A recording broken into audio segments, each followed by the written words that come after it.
What is up, guys? Welcome back. Me and the old Eli man here in the garage. He's currently measuring everything for some reason. What you got there, boy? Measuring tape. No, like what does that measure? What's the measurement? How far is that? 81. 81 inches? 81 inches. Alright. I listened to everybody's complaints about me needing a motorcycle jack for working on all the bikes and stuff, so that's what we went out and did. Finally got us a motorcycle jack. So I went out to Harbor Freight and picked up one of their little ATV motorcycle jacks they have. Should be plenty enough to pick up old Bessie there. It's got your foot pedal here so you can steady the bike and still jack it up at the same time. And it's got your locks here, which I do like that. You got your 3-position lock. You always want to set it back down on the locks because you don't know if this thing's gonna leak down over time and then your bike might fall off. So, and it has the tie down points here and over there, and I didn't really see any on the front. Oh, it's underneath these little pads. There's tie downs on this side too. I do like to use the tie downs whenever I borrowed my buddy's. He has the exact same one, and I like it. It makes it super easy to tie your bike down to it. And when you do get it where you want it, it's got these little things here you can turn down, and it kind of locks the thing from rolling. It'll pick up the back wheels to make it more steady.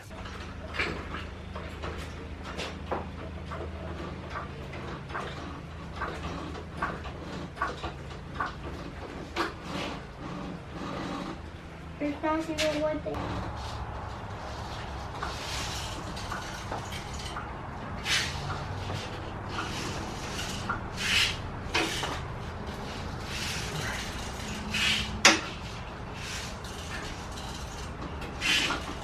I'm gonna take these out there.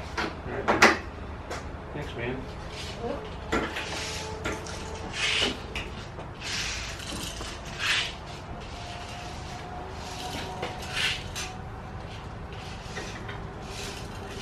Alright, you see, that worked out so much better than having to have 2 people and a floor jack and some sketchy jack stands. I won't leave it like this. I will put a ratchet strap on both sides of the handlebar just to keep it just a little extra insurance, because I don't feel like it's dropping this bike. That was a needed upgrade by like several years. I should have bought that thing a long time ago, but like I said, I had buddies I could borrow them from, but just having to go get them and bring them back, and that way we don't have to do it again. We don't have to do that anymore. We got our own. So I'm gonna end this video here. Actually, I'll show you jacking up Bessie here because I'm about to take the tires off and do the brakes, because we got a trip coming up and I want to put new brake pads on it. So that'll be its own video after this video comes out. Appreciate you guys watching. If you have any questions or comments, leave them down below. The jacket will be linked down below as well. I think right now they're like $129 at Harbor Freight. Thanks for watching, guys. Like I said, stay tuned for the brake video and transmission and primary oil change. I did the main case oil change, but there will be a video for the primary and the transmission, because I'm going to change those too, probably today. So stay tuned for those videos. Again, thanks for watching. We will see you in the next video.